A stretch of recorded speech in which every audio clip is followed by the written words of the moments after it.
O plano cogitado pelo presidente Jair Bolsonaro para a expansão do número de ministros do Supremo Tribunal Federal pode esbarrar em cláusula pétrea da Constituição. Repórter Bruno Pinheiro traz as últimas informações. Essa discussão vem ganhando força em Brasília, Bruno? Ganhando força, sim, ainda mais com um novo Senado eleito agora para o ano que vem, aliados de Bolsonaro, o atual presidente e candidato à reeleição. Essa ideia acaba se intensificando diante desse enfrentamento, um combate com os atuais ministros do STF. Só para a gente relembrar, os últimos ministros que foram indicados através de Bolsonaro, ministro Nunes Marques e ministro André Mendonça. Jair Bolsonaro disse recentemente que ele conversa com várias pessoas importantes do meio da política e sempre que há essa conversa, o que não falta são sugestões, uma sugestão, uma ideia. E essa sugestão foi oferecida, sim, de aumentar os números de ministros do STF numa eventual reeleição. Isso acabou dividindo opiniões entre juristas e ele disse que seria necessário conversar com o Senado, com a Câmara dos Deputados, com o Congresso, de forma geral, para realmente ver se tinha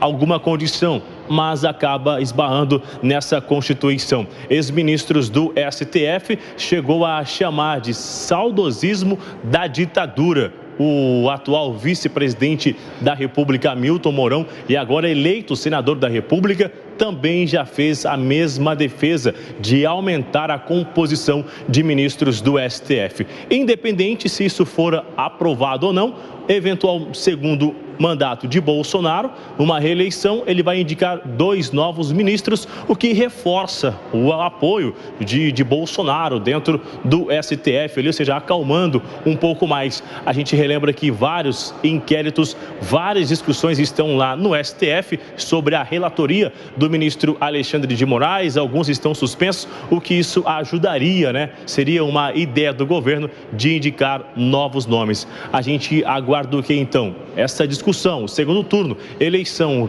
quem vai sair vitorioso e aí aguardar se isso vai chegar no Congresso Nacional ou não sobre aumentar o número de ministros. Independente de aumentar ou não, como eu disse, os novos ministros serão indicados no ano que vem, viu, Tiago? É isso, Bruno Pinheiro de Brasília. Agora, já nos nossos comentaristas, Roberto Mota, começando por você.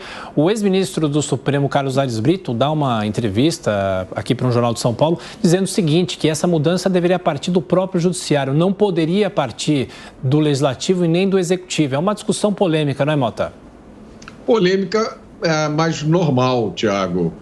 Eu não tenho como fazer uma análise jurídica dessa ideia. Agora, existem precedentes para essa ideia. O mais famoso deles foi a tentativa do presidente americano Franklin Roosevelt de aumentar o número de vagas da Suprema Corte, justamente porque estava encontrando dificuldades com decisões da Suprema Corte americana. Foi na época do New Deal, quando Franklin Roosevelt criou uma série de medidas que aumentaram o tamanho do Estado americano, do governo, para tentar combater os efeitos da recessão do crash da Bolsa de 1929. A Suprema Corte americana começou a dizer que vários desses projetos eram inconstitucionais, um atrás do outro, até que chegou um momento em que o Franklin Roosevelt perdeu a paciência e disse o seguinte: ora, ou essa história muda ou eu vou indicar mais ministros para a Suprema Corte, porque a Constituição americana não determina o número exato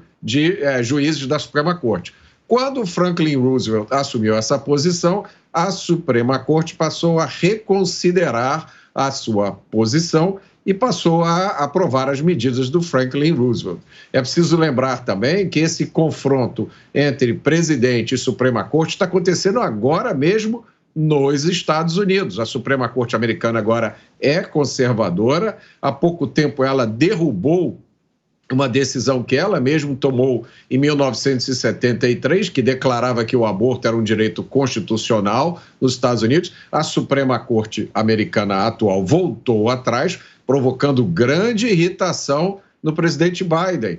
E essas questões, né, que envolvem confronto de opiniões entre presidente e Suprema Corte são normais, têm que ser entendidas como parte do jogo de uma democracia. Amanda?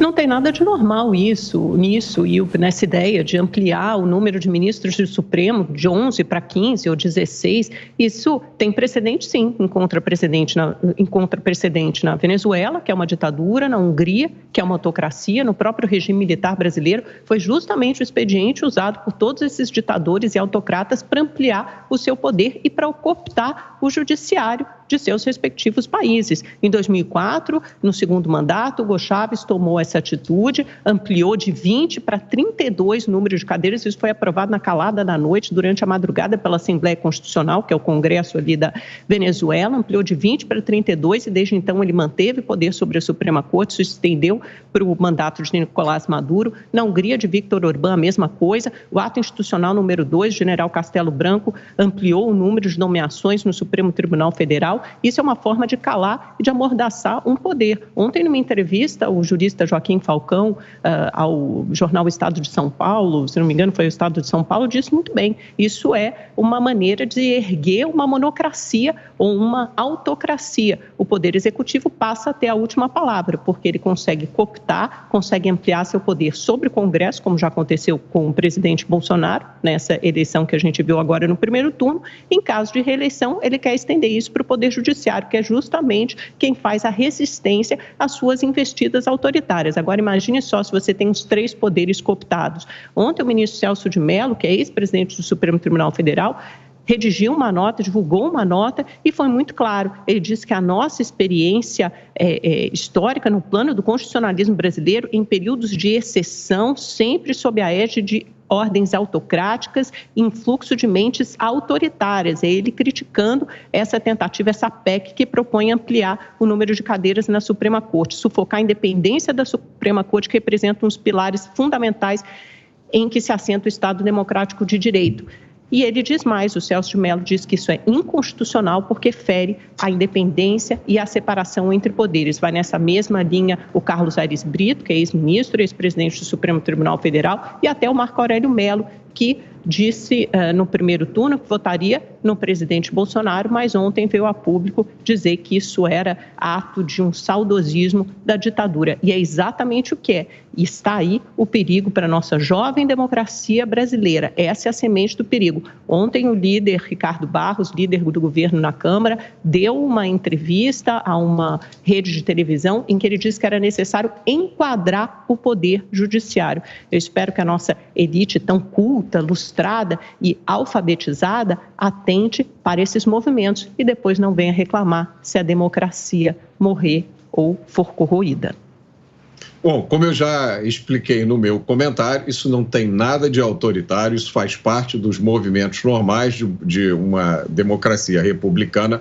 Essa comparação com a Venezuela não tem pé nem cabeça, porque quem é amigo da Venezuela é o pessoal do Partido dos Trabalhadores. São eles que são amigos de Hugo Chávez, eles que são amigos do Maduro, eles que tecem elogios a essa turma todo momento. Então, se alguém aqui tem probabilidade de querer implantar um regime chavista no Brasil, ora, quem vocês acham que vai fazer isso? Os amigos do Hugo Chávez e do Maduro ou um presidente que passou o tempo inteiro denunciando o projeto de poder chavista? Se é para citar ex-presidente do STF, vamos citar de forma integral as declarações do ministro Marco Aurélio Mello ontem, que disse que votará em Bolsonaro porque é inadmissível votar em uma pessoa que foi condenada em todas as instâncias da justiça em 2 projetos criminais. Inclusive, o ex-ministro Marco Aurélio também disse que a decisão de ressuscitar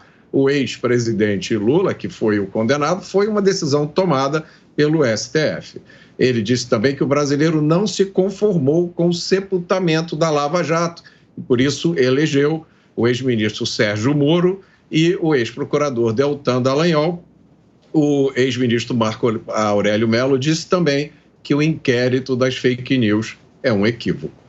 E para sermos absolutamente rigorosos com a verdade, vamos nomear também todos os ex-ministros e ex-presidentes do STF que divulgaram voto em Lula, a começar pelo ex-presidente Celso de Mello, o Joaquim Barbosa, que foi relator do caso Mensalão, expressou um voto muito duro e ainda assim, no primeiro turno, disse que votaria em Lula porque enxerga em Bolsonaro uma ameaça à democracia, o ex-ministro Carlos Veloso, Nelson Jobim, Carlos Aires Brito, e eu poderia continuar aqui, porque é uma longa lista de ex-ministros e ex-presidentes do STF que já divulgaram voto no ex-presidente Lula desde o primeiro turno, aliás. E para sermos também absolutamente rigorosos com os fatos, Mota, vamos lembrar que na Venezuela há muitas semelhanças entre o governo Bolsonaro e de Hugo Chávez, a começar pela militarização de espaços civis no governo, ocupados por militares, exatamente como aconteceu aqui, o armamento da sociedade, criando milícias. Isso aconteceu na Venezuela. A gente vê como o número de armas e a circulação de armas e os decretos flexibilizando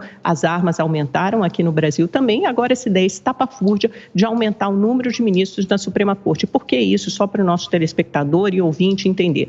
Porque, caso reeleito, o presidente Bolsonaro terá direito a mais 2 indicações da Suprema Corte, porque 2 ministros vão se aposentar. Se ampliar o número de cadeiras de 11 para 15 ou 16, ele terá direito a 6 indicações para a Corte Suprema. Como já fez 2 no primeiro mandato, o André Mendonça e o Nunes Marques, ele conseguiria atingir pelo menos 8 cadeiras na Suprema Corte, em caso de reeleição, claro, e ficaria com a maioria. Ou seja, normalmente a resistência, os freios, o sistema de freios e contrapesos que funciona com a atuação do STF ficaria completamente disfuncional, porque o Supremo, com maioria indicada pelo atual presidente da República, não exerceria esse sistema de freios e contrapesos. E é assim que as democracias são corroídas. Agora, percebam a inversão da narrativa. Quem é amigo de Hugo Chávez e Maduro é a turma do PT, mas quem vai implantar o chavismo aqui é o presidente Bolsonaro.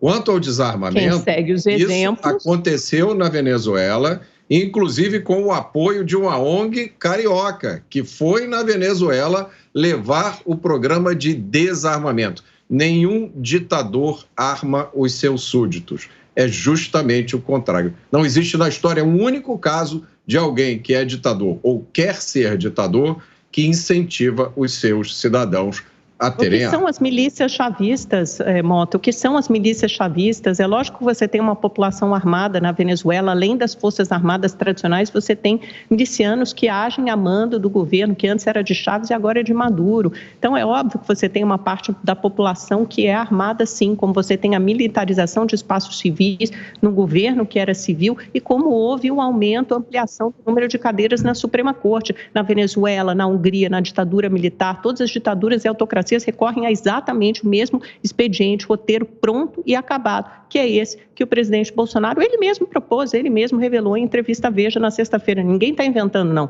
Ele diz que tem uma PEC com esse objetivo sobre a sua mesa e que ele vai averiguar a possibilidade de fazer isso em caso de reeleição.